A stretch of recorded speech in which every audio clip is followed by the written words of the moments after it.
Hello everyone, hope you all are doing well. Children, today we continue the chapter The 100 Dresses 2 from page number 78.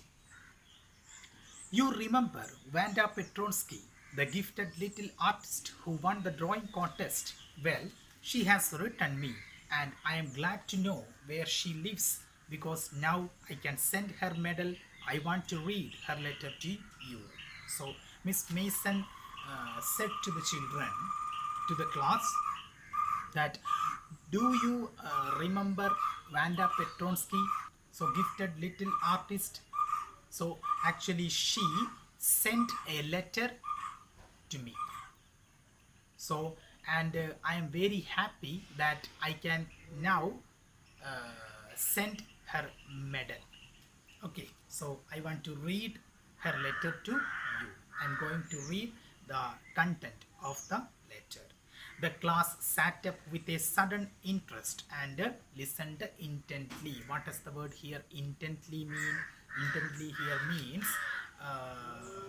carefully. Okay, so the letter starts like this.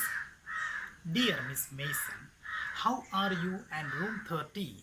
Please tell the girls they can keep those 100 dresses because in my new house I have 100 new ones all lined up in my closet.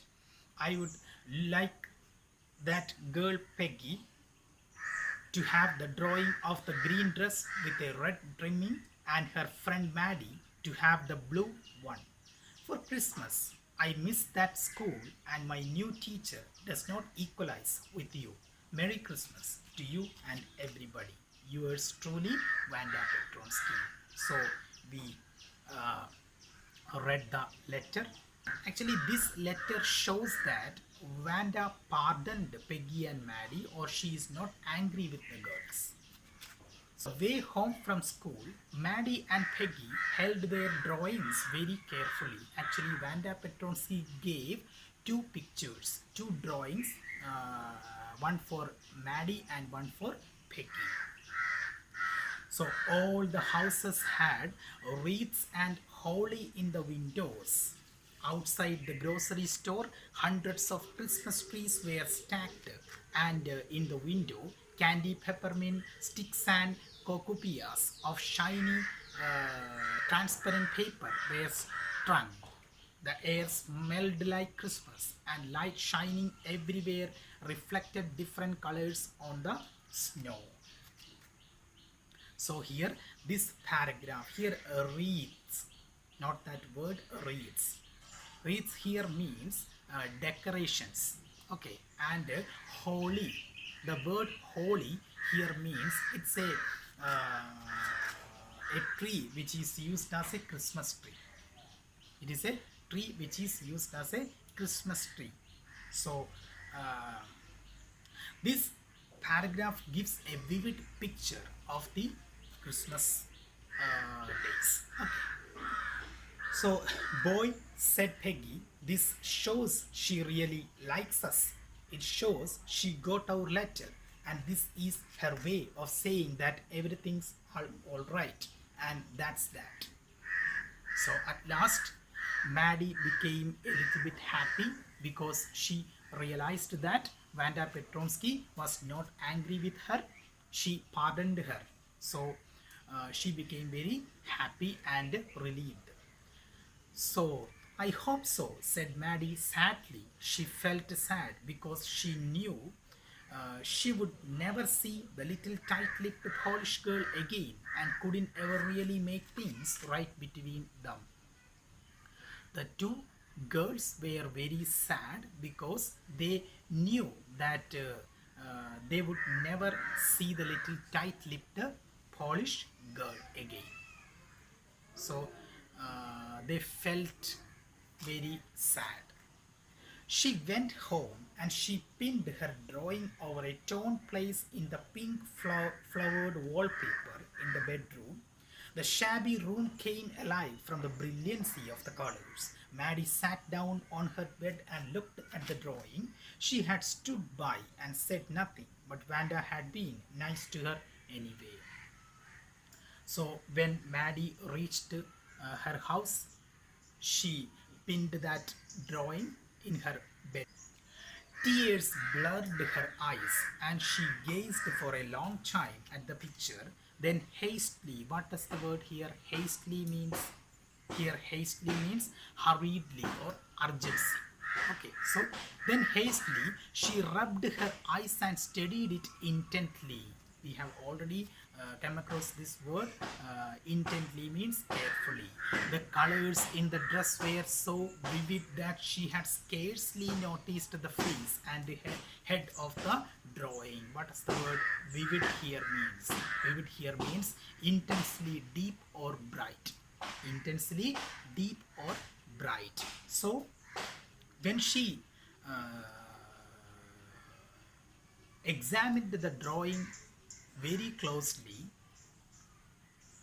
she rubbed her eyes and studied it intently. Studied it means here she examined it very carefully. The colors in the dress were so vivid. Vivid here means intensely deep or bright. She had scarcely noticed the face and head of the drawing. The colors were so vivid. That's why she didn't notice the face. But it looked like her. Maddie, it really looked like her own mouth. Why it really looked like her own self? Wanda had really drawn this for her. Excitedly, she ran over to Peggy's. Actually, the model of the drawing or the model of the painting was Maddie herself. So Wanda had really drawn this for her. Excitedly, she ran over to Peggy's. She said, "Let me see your picture." "What's the matter?" asked Peggy as they clattered up to her room where Wanda's drawing was lying face down on the bed.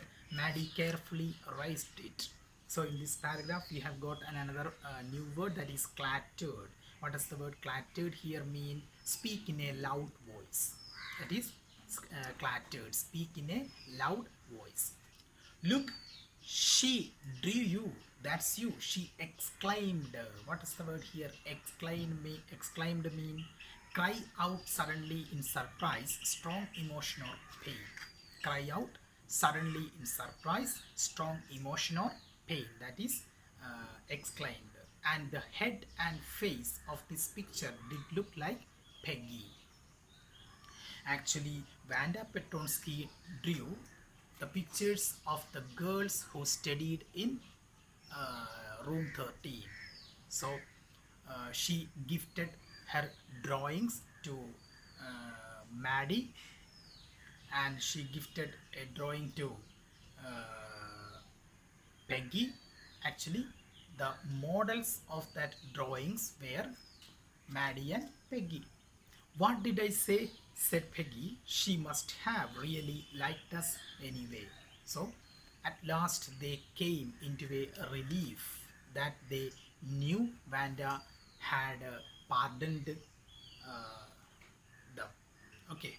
"Yes, she must have," agreed Maddie, and she blinked away the tears that came every time she thought of Wanda, standing alone in that sunny spot in the schoolyard, looking stolidly. What does the word stolid means? Calm or showing little emotion. Calm or showing little emotion. That was stolidly. Over at the group of laughing girls after she had walked off, after she had said, "Sure, 100 of them all lined up."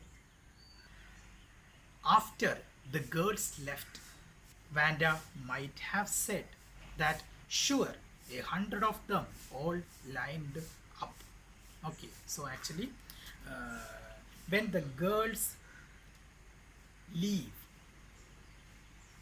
after this cruel game, Wanda might have said that, "Sure, 100 of them all lined up." This chapter has a moral lesson. What is that? A person can't be judged by his or her physical appearance or money, wealth, or possessions. We should look into the inner qualities of a man. we should look into the inner qualities of a person. So a person cannot be judged by his or her appearance, money, wealth, or possessions. We should look into the inner qualities. We should consider the inner qualities of a person. So that is the right thing. So whenever you judge a person, you should keep these things in your mind. So we finished this chapter, the 100 verses 2. Hope you all would have understood this lesson. Thank you for watching, children. Have a great day. Thank you.